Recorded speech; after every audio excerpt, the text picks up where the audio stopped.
Director அடுத்தடுத்து அவரோட படங்களை அவங்க நடிக்க வைக்கிறாரு, என்ன விஷயம்? நீங்க இன்னும் குரல் வித்துக்கு அதெல்லாம் நடக்கிறது தெரியும். ஆனால் முத்த காட்சின்னு கண்டிப்பாக இன்ஃபார்ம் பண்ணியிருப்பாரு. இன்னைக்கு ஒட்டுமொத்த தமிழ் சினிமாவே உங்களை அம்மாவா குத்தைக்கு எடுத்திருக்கு. அரவிந்த் சார் வந்து உங்ககிட்ட கதை சொல்லும் போது சொல்லியிருப்பாரு, ஆக்ஷன் சீன்ஸ்லாம் இருக்கும். நீங்கள் ஸ்டேஜில் சொன்னீங்க, இருந்தாலும் எங்களுக்கு கொஞ்சம் புரிதலுக்காக கேட்குறேன்.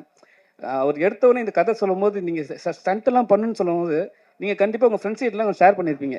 இந்த ஆளுநடா நம்மள வந்து ஸ்டண்ட்லாம் பண்ண சொல்கிறாருன்ட்டு சொல்லியிருக்கீங்களா இல்லையா? இல்லை என்னன்னா அப்போ என்ன நினச்சிங்க, உங்கள் ஃப்ரெண்ட்ஸ் என்ன சொன்னாங்க?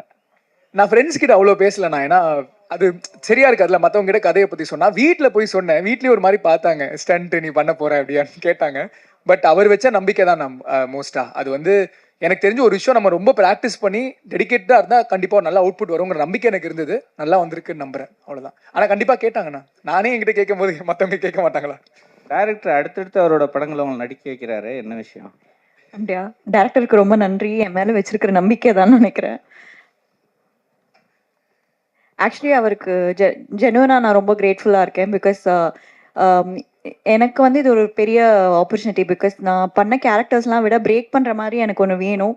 ஏன்னா எப்போவுமே வந்து நீங்கள் பார்த்தீங்கன்னா நல்ல கேரக்டர்ஸ், பட் எல்லாமே மொனாட்டனஸாக இருக்கும், ஒரே இதுவாக இருக்கும். எனக்கு அதை பிரேக் பண்ணணும்னு நான் வெயிட் பண்ணுற சமயத்தில் தான் இந்த கால் வந்துச்சு.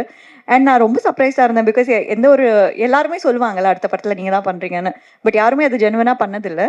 அண்ட் அரவிந்த் சார் அதை பண்ணும்போது ஒரு செகண்ட் அவர்கிட்டே கொடுத்துட்றேன். நீங்க இன்னும் குரல் வித்துக்கு அதெல்லாம் நடக்கிறது சரியா? சரி, ரொம்ப சிம்பிள். நிறைய பேர் வந்து இந்த ஸ்க்ரீன் ஸ்பேஸ் ரொம்ப கம்மியாக இருக்கும்போது அது என்னவா இருந்தாலும் அவங்க நடிக்கிறதுக்கு வந்து ஒரு ஹெசிடேஷன் இருக்கும். பட் ஸ்மிருதி கிட்ட வந்து அது இல்லை. மொரோவர் வந்து அவங்க நல்ல பெர்ஃபார்மரு. இந்த கதைக்கு ஏன் அவங்கள நான் சூஸ் பண்ணேன்னா, அவங்க இதுக்கு முன்னாடி இந்த ரோல் பண்ணுறதுல வந்து மட்டும்தான். இந்த கதையை பொறுத்த வரைக்கும் பேக் டு பேக் படம் இல்லை, 2 படம் தான் பண்ணியிருக்கேன். ஓகேங்களா? தேஜாவோ அது வந்து அருள்நிதி நடிச்சிருக்காரு. அருள்நிதி பேர் வேற. இந்த படத்தை தான் அவங்க ஹீரோயின். ஸோ இதுதான். அரவிந்த் சார் என்ன சார் மிரட்டுறீங்களா? யாரு மிரட்டலங்க, எக்ஸ்பிளைன் பண்ணுறேன்.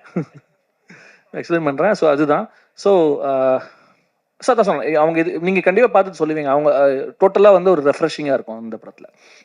சார் ஹீரோயின் உங்களுக்கு அரவிந்த் சார் வந்து 2 இயர்ஸ்க்கு அப்புறம் வந்து கதை சொல்லியிருக்காரு, சரிங்களா? அப்போ அவர் சொன்ன உடனே கால் பண்ண உடனே உங்களுக்கு சந்தோஷமா இருந்திருக்கும். ஆனால் முத்த காட்சின்னு கண்டிப்பாக இன்ஃபார்ம் பண்ணியிருப்பாரு. அது நேர்ல வாங்க உங்ககிட்ட ஒரு விஷயம் டிஸ்கஸ் பண்ணணும்னு சொன்னாரு. ஸோ படத்துலலாம் முடிச்சுட்டு அப்புறம் கடைசியில் இந்த மாதிரி ஒன்று இருக்கணும்னு நான் செம்ம ஷாக்கு. என்னையா கேட்குறீங்க இந்த ஒரு இதுன்னு. And then actually we had a lot of, நான் அரவிந்த் சார் கிட்ட சொன்னேன் கண்டிப்பாக முடியாது. Then he told trust me, எதுவுமே தப்பாக தெரியாது. இந்த சீட் ஷாட் தான் தப்பாக தெரியாது, உங்களுக்கு எங்கேயாச்சும் தப்பாக இருந்துச்சு அந்த மாதிரினா நான் ரெஸ்பான்சிபிலிட்டி எடுத்துக்கிறேன்னு சொன்னார். இப்போ வரைக்கும் எங்கள் வீட்டில் பார்க்கல. ஸோ வீட்டில் பார்த்து எதானே சொன்னேன்னா ஃபர்ஸ்ட் கால் அரவிந்த் சாருக்கு தான் பண்ண போகிறேன்.